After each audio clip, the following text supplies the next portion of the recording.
아마 반포주공 1단지가 100억이 나올 수 있어요. 30평대가. 시간이 좀 지나면.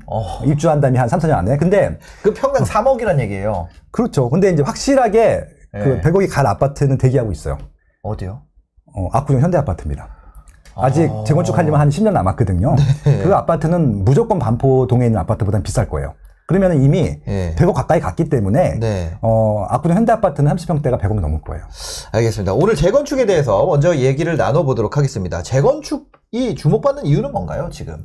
이전 정부 5년 동안에 재건축은 그냥 꽉 눌러놨어요. 그 이유 중에 하나가 재건축 아파트가 인기 많기 시작하면 가격이 올라가잖아요. 그것부터 시작해서 모든 아파트들의 시세가 올라가는 것들이 재건축에서 왔다라는 그런 분석들을 갖고 있는 것 같아요. 이번 정부, 이전 정부가. 그러다 보니까 재건축만 잡고 있으면은 아파트 시세 상승률을 잡을 수 있을 거라고 생각했던 것 같아요. 근데 지금 이제 5년 동안 워낙 공급이 안 되다 보니까 그것에 대한 반발이 나왔고, 그래서 이제 새롭게 두 후보 모두, 이재명 후보, 윤석열 당선인 모두가, 결국은 이제 재건축 완화해주겠다라는 공약을 들고 나왔었던 거죠. 그러다 보니까, 윤석열 당선인 같은 경우는 이전 정부의 부동산 정책들 대부분 다 원상 복구를 하겠다라고 하는 이제 강인한 의지를 갖고 있거든요. 그래서 가장 규제를 심하게 받았던 재건축부터 풀어줄 가능성이 높다. 그렇게 기대를 하고 있는 거죠. 재건축 규제가 높았던 이유는 그럼 뭐 심리적인 요인에서였나요? 아니면 아니면 실제적으로도 진도를 안 빼줬어요. 일단 초기 단계로 가게 되면은 이게 이제 조합 설립 인가 전에 안전진단을 해야 되는데 안전진단 통과하기가 저는 이렇게 어려운지 이번 정부 처음 알았어요.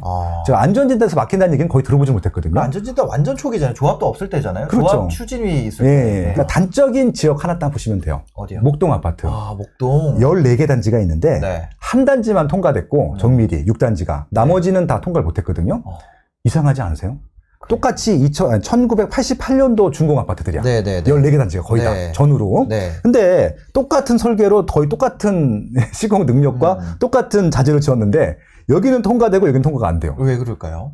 이거는 사람이 그렇게 결정을 한 거죠. 의사 결정을 한 거죠. 이거는 그러니까 아무도 그렇게 분석을 하진 않겠지만 다 사람들은 알고 있는 거예요. 이거는 결국은 순차적으로 가겠다. 그러니까 재건축을 순차적으로 풀어주지 않겠다라고 하는 의지가 반영된 거라고 보시면 될 것 같아요.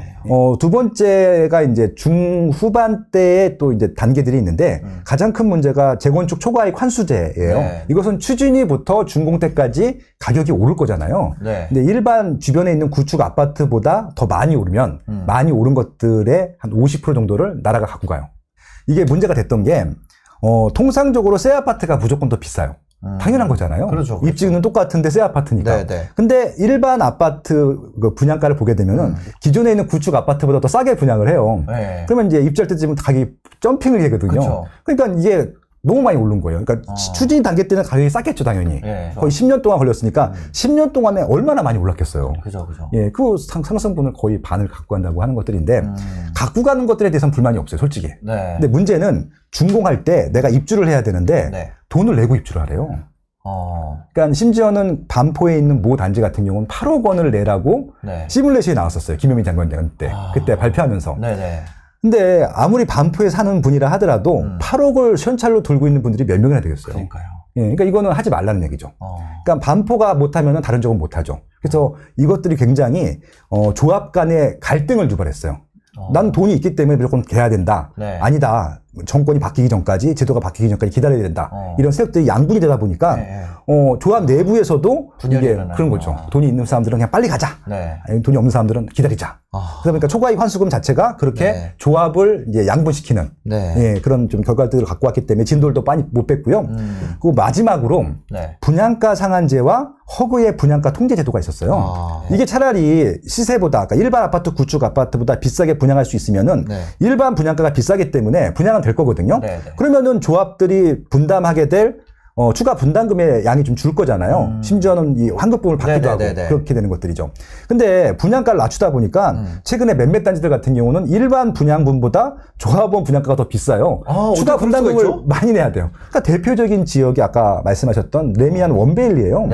지금 대한민국에서 제일 비싼 아파트가 서초구 반포동에 있는 아크로 리버파크예요. 34평형이 지난달에 46억 6천만 원을 거래했단 말이에요.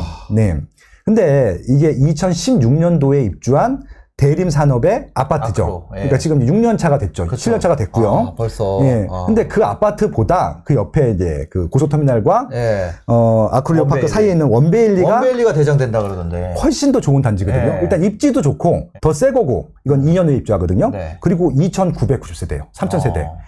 그러니까 아크로 리버파크보다도 새 거고 2배 크고 입지도 세대수도 좋고. 있고. 그럼 당연히 아크로 리버파크가 46억 6천만 원이면 네. 원베일리는 무조건 50억 이상이어야 되잖아요. 그렇죠. 그러니까 46억 6천만 원은 1억 2천, 1억 3천 정도 되는 것들이거든요. 평당. 예, 근데 네. 원베일리를 정말 무리해서 가격을 올린 거예요. 네. 몇 번 빠꾸 당하면서 올리고 하면서 네. 올렸는데 분양가가 얼마나 나나요? 대한민국 최고로 비싸게 분양했는데 네. 5,600만 원을 분양했어요. 아, 너무 싸게. 아, 진짜 예. 너무 싼 거 아니에요? 그러니까 이게 절대 가격으로 일반 분양가가요? 일반 분양가가. 일반 분양 5,600만 원이라고요? 예. 조합원 분양가도 아니고? 예. 그러니까 옆에가 1억 3천인데 5,600에 분양을 했잖아요. 네. 그럼 이게 바로 분양가 상한제 아니면 허브에서 분양가 통제하는 방법이거든요. 반보다 더 싸게 됐네요. 그러니까 결국은 원베일을 분양받는 순간 2배가 점핑이 돼요. 와. 근데 점핑을 못하게 막아놨잖아요. 그러니까 네. 일반 분양자들은 좋아요. 당첨되자마자 로또가 되니까. 그러니까. 바로 팔아도 수익이 네. 엄청 날 거잖아요. 네, 양도세 네, 많이 낸다 하더라도 네, 많이 네. 내잖아요. 근데 조합원 입장에서 보면은 이 일반 분양가를 낮추려고 내 추가 분담금이 더 많이 들어가는 거예요. 네. 근데 지금 문제가 생긴 게 뭐냐면은 코로나 때문에 원자재 가격이 거의 30%에서 60%까지 올라갔고요. 인건비가 3배 가까이 올라갔어요. 네, 네. 그러다 보니까 인건비를 많이 안 쓰고 자재도 많이 안 쓰고 네. 속도가 점점 늦어지다 보니까 네. 이게 건축 원가가 점점 더 올라가. 그러니까 지금 건축가 더 올라가는 상태에서 조합원 부담 점점 심해질 거잖아요. 네네. 추가 분담이 점점 올라가고 있는 거예요. 네. 이런 단계니까 재건축을 못 하고 있죠. 그러니까 이 지금 세 개의 안전진단 네. 그리고 재건축 초과이익 환수금 그리고 이 뭡니까 분양가 상한제 때문에 네. 조합원 부담이 심하기 때문에 조합 간에 내분이 생겨서 결국은 진도를 못 나갔죠. 지난 5년 동안에 그 일입니다. 근데 이것들을 다 없애주겠다라고 네. 일단 공약을 했는데 네. 봐야죠, 일단. 네, 근데 기대는 하고 있습니다. 근데 원베일리는 이 게임이 끝난 얘기고. 네, 그렇죠. 네. 그 이제 남아있는 게 어떤 건가요? 반포주공 1단지. 그게 대장이에요. 네. 원베일리는 2024년도 입주를 할 예정이고, 네. 이제 반포주공 1단지는 지금도 5,000세대인데, 네. 이게 재건축하고 나게 되면은 이제 한 6,000세대가 넘게 되거든요. 아마 그게 입주할 때쯤이면은 평당 1억 이하가 없을 것 같아요, 제 생각에는. 반포에. 그러니까, 네, 반포주공 1단지는. 그 단지 자체가. 네네. 그래서 아마 이제 그 2025년, 26년도 입주할 예정인데, 네.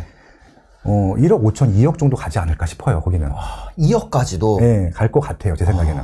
30평형이 2억씩 하면은 거의 뭐 34평이면 거의 70억 얘기잖아요. 근데 그게 말이 되는 게 네. 아크로 리버파크가 46억 6천이 나왔잖아요. 그러니까요, 그거보다 46억. 무조건 비싸야 되거든요. 그럼 당연히 60억, 70억은 나오지 뭐 아마 또 이것도 댓글도 엄청 올라가겠네. 또 이런 얘기하면 또. 근데 반포니까 가능했던 이유 중에 하나가 네. 이 반포의 원주민들이 그렇게 돈이 많은 분들은 아니에요. 근데 이게 5층 저층 아파트다 보니까 네. 추가 분담금 없이 좀 이루어지는 일이에요, 이게. 오히려 보상금도 받으면서. 네, 그러다 보니까 부담이 없죠. 네. 근데 그분들은 그거 팔고 딴 데 못 가요. 왜냐면 그 정도 상품에 그 정도 입지를 누릴 수 있는 공간이 없거든요.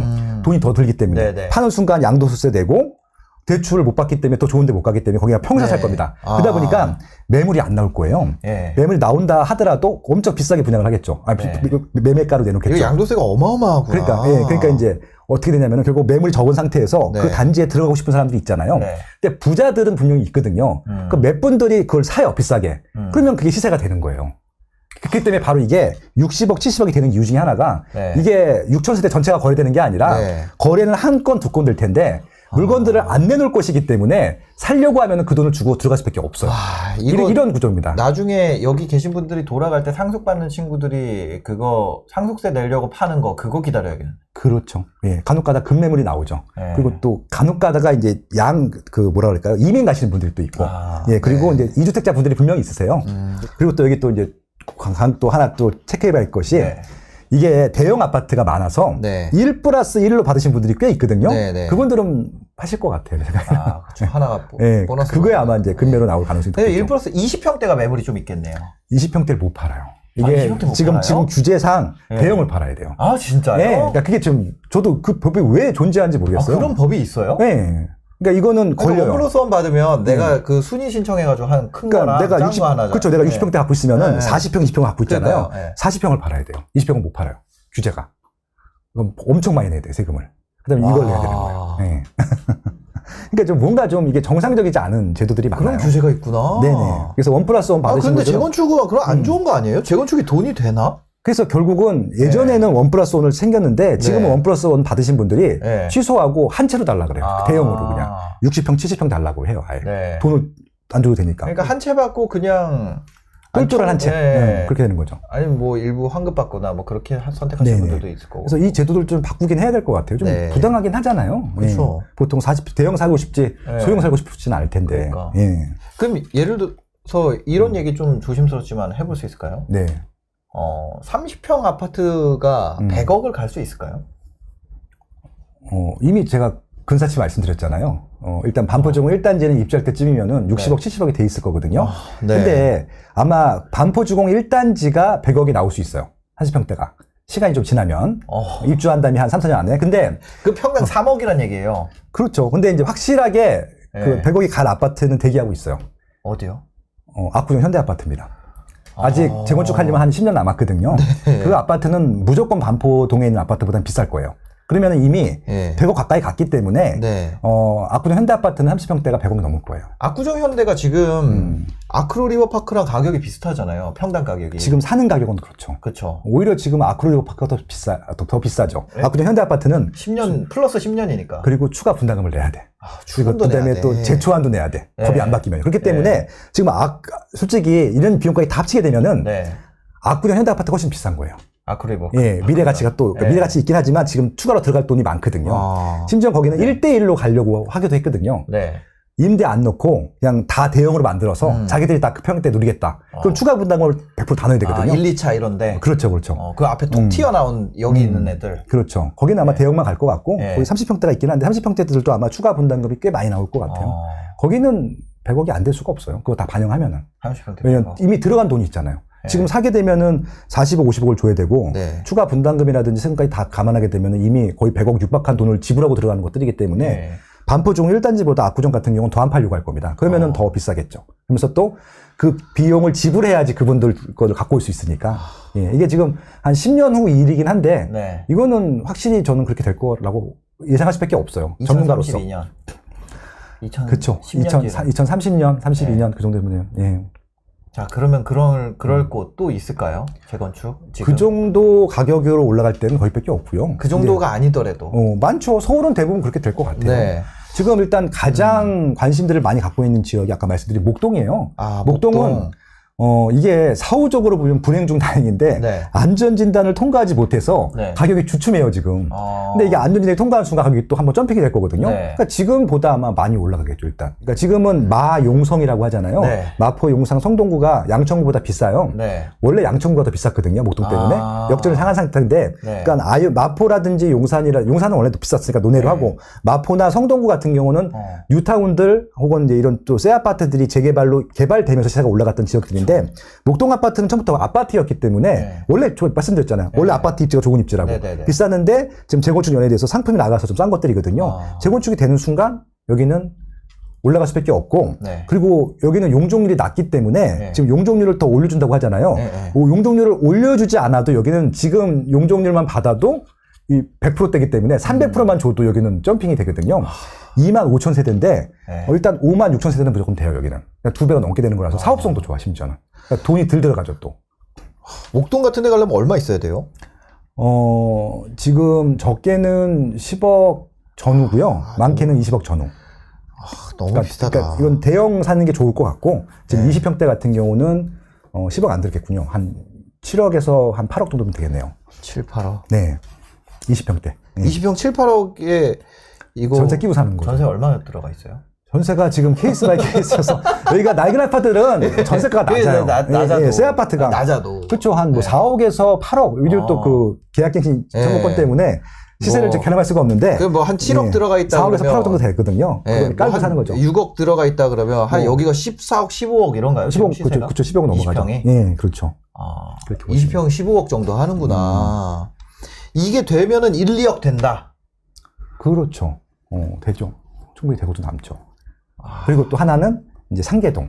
상계동. 네, 노원구. 거기는 얼마예요? 거기는 많이 싸죠. 10억 원 전후니까. 10억. 예, 전후니까 뭐 전세 끼고 사면은 예. 뭐 한 6억에서 10억 정도 사이. 아, 상계동은 토지 허가 거래 구역 아니에요? 아니에요. 예, 아닌데 토지 거래 허가 예, 구역 거기는 아니에요? 이제 문제가 예, 예. 10평형대예요. 10평? 예, 그러니까 이제 그게 이제 힘들죠. 와. 아, 10억 원대에 10평이라고요? 아, 10억 원대가 아니라 네. 그러니까 이제 큰 평형대는 그렇게 드는 것들이고 네네. 지금 아마 10억 정도의 제일 작은 평대를 살 수 있을 거예요. 10억에 18평 뭐 이런 게 10억인가 보다. 그렇죠. 16평도 안 되는 것도 많고. 네. 그래요. 거기는 방 하나, 거실, 화장실 뭐 이런 구조들이 있거든요. 네. 예. 그래서 아니, 이제 거실을 방처럼 쓰기도 하고 문 달아서 그런 데들. 그래서 거기는 정말 몸택하기 힘들죠. 홈테크가 안 될 것 같은데. 예. 근데 하시는 분들 꽤 있어요. 근데 거기 어차피 토지거래 허가국이 아니기 때문에. 홈테크 안 해도 되네요. 예. 근데 거기는 이제 또 학군이 중계동이 있어갖고. 네. 그것들 때문에 많이 가시기도 하시고 그러세요. 예. 거기는 정말 이제 그 돈이 가시권에 딱 있으니까. 대출이 나오는 금액대 아파트들도 있고. 그러다 보니까. 상계동 같은 경우는 이게 상계 주공이라고요? 상계 주공들 아파트들하고. 네. 그러면 이런 것들, 목동은 완공되면은 평당 뭐 2억까지도 바라볼 수 있다. 1억 5천에서 2억 사이. 네네. 그죠? 네. 이게 10년 뒤 가격이니까. 그렇죠. 상계동은 한 어느 정도까지 갈 수 있을까요? 거기도 이제 지금 상계동에 입주한 새 아파트들 시세를 보면 되는데 네. 상계 주공 8단지가 입주를 했어요. 하나 포레나로. 네네. 15억, 17억 정도 하니까 34평이. 네. 그거에 거의 뭐 2배는 되지 않을까요? 이제 10년 남았었거든요. 그럼 거기도 거의 1억 준하는 거죠. 네. 네, 그렇게 되겠죠. 이게 뭐 올라간다기보다는 인플레이션이 된다라고 보시는 게 상계동 맞을 것 평당 1억 시대. 네. 근데 이게 정말 안타까운데 네. 이게 저는 이게 제일 안타까운 게 뭐냐면은 이 집이 있는 분들은 그래도 돈 조금 보태서 이동을 할 수가 있는데 지금 지난 5년 동안에 집이 없으셨던 분들 같은 경우는 이 게임에 이런 이주 수요, 갈아타기 수요에 참여를 할 수가 없어요. 현찰이 없게 되면은. 그러니까 결국은 다른 방법들을 강구할 수밖에 없죠. 수도권 재건축에서 제일 싸게 들어가고 제일 이익 많을 것 같은 그런 곳은 어디? 상계동 괜찮고 상계동. 목동 괜찮고요. 상계 목동. 예, 근데 그거 말고는 서울에서는 지금 다 나홀로 아파트들이어서 네. 송파구에 있는 아파트들도 이제 몇 개 초기들이 있거든요. 비슷한 네. 시기에 80년대 지은 아파트들 들어가 볼 필요가 있고 잘 찾아보면 나홀로 아파트들이 80년대랑 90년대 초반에 지은 아파트들이 있어요. 네. 예, 그런 아파트들 한번 보셔도 좋을 것 같긴 해요. 나홀로 아파트도 괜찮아요? 어차피 서울은 상관없어요. 지금 200세대, 300세대 아파트들도 가격 다 올라가거든요. 네. 새 아파트이기만 하면. 그래서 최근에 강북구에서 분양한 아파트들 보면은 거기는 이제 좀 작게 되면 분양가 상한제 이런 거 안 받을 수도 있거든요. 조건이 잘 맞게 되면은. 그렇게 분양하는 거 보니까 12억 정도 분양하더라고요. 그러면 굉장히 저렴하게 분양하는 거. 그러니까 그 지역에서는 굉장히 비싸게 분양하는 것들인데 분양이 잘 돼요. 그런 것들 보면은 괜찮은 거죠. 거기 새 아파트는 수요가 많구나 정도를 알 수 있기 때문에 이렇게 재건축 가능성이 있는 단지들은 다 괜찮다고 봐도 돼요. 근데 이런 부분은 어때요? 지금 만약에 이게 초기에 들어갔다가 또 진행이 안 되면 안 될 수 있죠. 왜냐면은 지난 5년 동안에 안 됐거든요. 이렇게 방해할 거라고 상상도 못 했었으니까. 그러니까 음마랑 잠실중공 5단지가 제일 피해자 단지 중에 하나일 텐데 그건 정치인들이 결정하시는 분들인 것들이니까 만약에 부동산 시장을 안정화하기 위해서는 재건축 아파트를 규제해야 돼. 그런 또 의사 결정을 하게 되면 또 그렇게 할 수 있거든요. 이미 그렇게 했었으니까. 이미 2번이나 그랬거든요. 근데 지금 아마 그렇게 되면은 굉장히 힘들 거예요. 왜냐면 새 아파트에 대한 수요는 많은데 지금 새 아파트 공급이 없으면은 사람들의 불만이 결국은 정치권을 향할 수밖에 없거든요. 이게 점점 더 불만이 많을 수밖에 없는 게 아파트는 계속 낡아가잖아요. 그러니까 이제 새 아파트들을 보게 되면은 상대적인 박탈감을 느끼기 시작하거든요. 그러면 불만들이 막 쌓입니다. 그것들을 그냥 둘 정치인들은 없을 거라고 봐요, 저는. 그렇습니다. 그럼 지금 같은 경우는 좀 매매를 알아본다면 상계나 좀 이게 한 5, 6억 정도 있으면 상계동. 한번 알아보셔도 좋을 것 같고요. 목동은 실거주 하셔야 돼요. 토지거래 허가구역이라서. 목동 가려면 금액도 많이 들고. 목동 가려면은 대출을 어거지로 받는다고 해도. 그렇죠. 근데 상품은 목동이 훨씬 좋은 거고요. 그리고 이제 이렇게 조건이 어렵기 때문에 더 올라갈 수 있는 금액이 못 올라간 것들이거든요. 그러면 목동은 솔직히 지금은 그냥 능력 되시는 분들은 들어가는 게 맞아요. 이게 만약에 조건들이 풀리게 되고 토지거래 허가구역이 해제가 되고 안전지대 통과하면은 가격이 더 올라갈 거예요. 100%예요. 올라갈 수밖에 없어요. 그렇죠. 지금 그런 조건이니까 실거주에다가 규제 때문에 못 올라가고 있다고 보시는 게 맞을 것 같아요. 예. 그러니까 상계는 지금 규제가 없는 상태고 목동은 규제가 있는 상태이기 때문에 비교하게 되면 이쪽이 더 어떻게 보면은 뭐 저평가란 말은 좀 그렇지는 않지만 더 올라갈 수 있는 여지가 큰 거죠. 그 목동이랑 여의도랑 보면 어때요? 여의도도 토지거래 허가 구역이에요. 조건은 똑같고요. 여의도 같은 경우는 중대형이에요. 그리고 그리고 더 낡았죠. 그러니까 실거주할 때 조금 더 불편할 수 있긴 한데 더 힘들다. 예, 근데 입지 가치는 땅에 대한 가치는 여의도가 더 높아요. 아마 같이 준공이 되면 여의도가 더 비쌀 거예요. 예, 그러니까 그건 태기를 하셔야 되겠죠. 당연히 지금 여의도가 더 비쌉니다. 그리고 여의도가 더 비싸요. 여의도는 그러니까 1971년도에 여의도 시범 아파트가 입주한 이래로 단 한 번도 싼 적이 없었어요. 늘 강남과 가격이 똑같았어요. 예, 근데 지금은 이제 워낙 재건축 아파트 대상 아파트이기 때문에 강남의 새 아파트만큼 비싸진 않지만 비싸요. 그래도 그렇습니다. 비싸구나. 예, 근데 여의도는 늘 뭐 되기만 하면은 상업 지역이기 때문에 땅의 가치가 높거든요. 그리고 여기는 지금 살기가 점점 좋아지고 있잖아요. 여의도의 가장 큰 맹점 중에 하나가 상업시설이었었거든요. 백화점 이런 게 없었어요. 예전에 여의도 백화점이 있다가 그렇죠. 여의도 백화점은 그런 거잖아요. 나갔었는데 지금 이제 그 IFC 분이 들어왔고 거기 스타필드가 샀거든요. 이제 신세계에서 스타필드를 만들 것이고 더 현대도 있죠. 더 현대가 들어왔기 때문에 좋아졌고 아마 조금 시간이 걸리긴 하겠지만 국회의사당도 이전할 가능성이 높기 때문에 그럼 거기는 또 뭔가 또 뭐 주거가 들어올 수도 있지만 다양한 시설들이 들어올 수 있을 것 같거든요. 그러면은 더 살기가 좋아지는 것들이죠. 예. 국회의사당 이전하면은 여의도 진짜. 예. 그리고 다 뭐 이렇게 업무 시설이 많이 들어오기 때문에 제일 중요한 건 업무 시설이 많다는 게 제일 중요하거든요. 여의도는 그러니까 목동은 철저하게 베드타운이고 여의도는 철저하게 업무 지역이거든요. 업무 지역 옆에 있는 좋은 아파트들은 비싸요. 그게 강남이잖아요. 그렇게 이해하시면 되죠. 알겠습니다. 근데 너무 지금까지 한 거는 넘살해가지고. 저도 이 얘기를 하고 있으면서 사람들이 이거 괜히 또 딴 나라 얘기한다고 하실까봐. 그렇죠. 근데 이것도 좋아하시는 분들도 있어요. 네. 그거 아세요? 자동차 채널 중에 슈퍼카 리뷰하고 이런 것도 있거든요. 맞아요. 인기 많고 조회수도 많더라고요. 그래서 맞습니다. 그거를 그리고 또 이게 이런 게 있잖아요. 강남이 가격을 뚫어줘야 다른 데서 쫓아갈 수 아파트는 여기까지 받아도 된다. 야, 30평 70억 시대에 열렸어. 자, 이제부터 밑에 애들 불러봐. 이렇게 되는 거잖아요. 그래서 이제 위에를 뚫어주는 그런 게 있기 때문에 사실상 관심도를 가지고 있는 분들이 많이 있을 것 같아요. 그러니까 저는 이제 이런 말씀을 드릴 때 어떤 것들을 그냥 짜증 내는 것들보다 저 아파트는 왜 이렇게 비쌀까? 사람들이 왜 저렇게 비싼 돈을 주고 들어갈까?